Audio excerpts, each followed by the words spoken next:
In the last part, we talked about 5 child killers. Their stories were different but chilling. But before you start, please subscribe and like this video. It is very important for us. Barry Lukides, born February 26, 1981.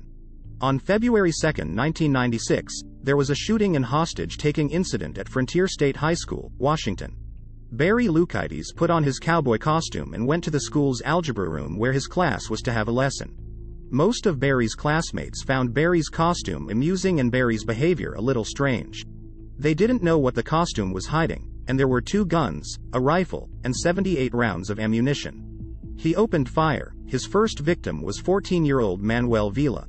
Seconds later, his victims were a teacher and another classmate. The students were held hostage for 10 minutes until the school gym teacher managed to disarm the boy. It was also reported that he shouted, "It's more interesting than talking about algebra, isn't it?" This is a quote from Stephen King's novel, Fury, in which the main character kills 2 teachers and takes a class hostage. Barry is currently serving 2 life sentences followed by 205 years. Joshua Phillips, born March 17, 1984. On November 3, 1998, when Joshua Phillips was 14, his roommate went missing. One morning, Joshua's mother was cleaning his room and discovered a wet stain under her son's water mattress. Trying to find the leak, she noticed that the mattress was taped together with duct tape. Inside the mattress, Mrs. Phillips discovered the body of a missing 8-year-old neighbor named Maddie Clifton, whom the entire town had been searching for 7 days. To this day, Phillips has not voiced a motive for the murder. He said he accidentally hit the girl in the head with a baseball bat. She started screaming, he panicked, then dragged her into his room and beat her until she stopped talking. The jury didn't believe his story, and he was charged with first-degree murder. Because Joshua was under the age of 16, he avoided the death penalty. But he was given life without parole. Willie Bosquet, born December 9, 1962. Willie Bosquet's record by the time he was 15, in 1978, by his own admission, already included more than 2,000 crimes in New York City. He did not know his father, but he claimed that his father had been convicted of murder and considered it a manly crime. At the time, the U.S. Penal Code did not criminalize juveniles, so Bosquet bravely walked the streets with a knife or a gun in his pocket. On March 19, 1978, he shot and killed Moises Perez on March 27, the namesake of the first victim, Noel Perez. Ironically, the Willie Bosquet case set a precedent for revising the no criminal responsibility provision for minors.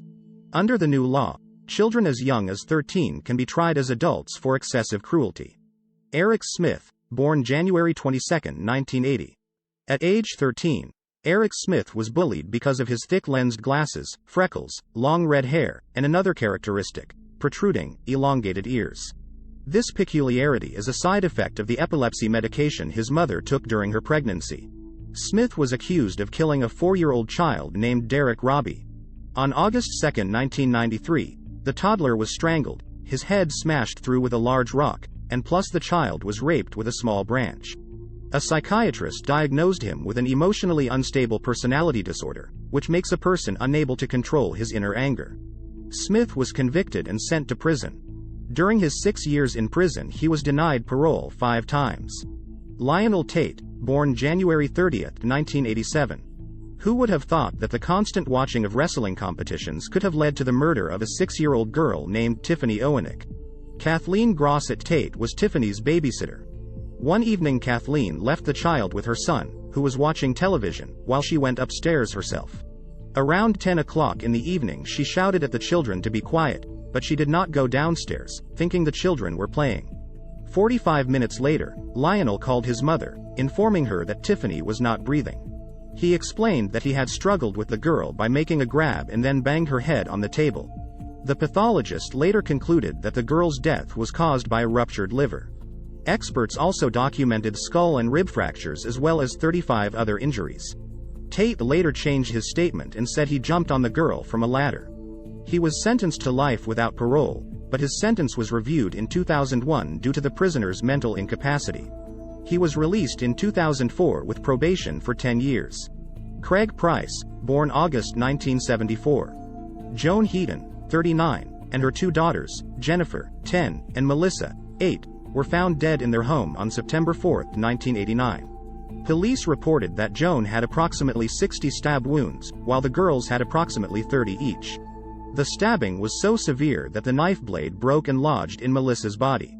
Authorities believed that the theft was the primary motive for the crime, and that the suspect, when spotted, grabbed a kitchen knife and inflicted these wounds in a fit of rage. It was also believed that the burglar must have been someone from the area and must have a wound on his arm.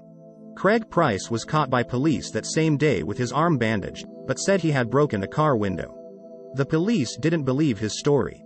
They searched his room, finding a knife, gloves and other evidence there. He also confessed to another murder that had been committed in the neighborhood 2 years earlier. Authorities suspected him of that case, which also began as a theft and ended similarly to the Heaton case. Craig was given a life sentence the day before he turned 16. James Pomeroy, born in November 1859 in Charleston, Massachusetts, is cited as the youngest person convicted of first-degree murder in state history. Pomeroy began his violent acts toward other children as young as 11 years old. He lured 7 children to deserted places where he stripped them, tied them up and tortured them, using a knife or poking pins into their bodies. He was caught and sent to a reform school, where he was to remain until he turned 21. But after a year and a half, he was released for good behavior. 3 years later he changed from a bad boy to a monster. He kidnapped and murdered a 10-year-old girl named Kathy Curran and was also charged with the murder of a 4-year-old boy whose mutilated body was found in Dorchester Bay. Despite the lack of evidence in the boy's murder, he was found guilty of Katie's death.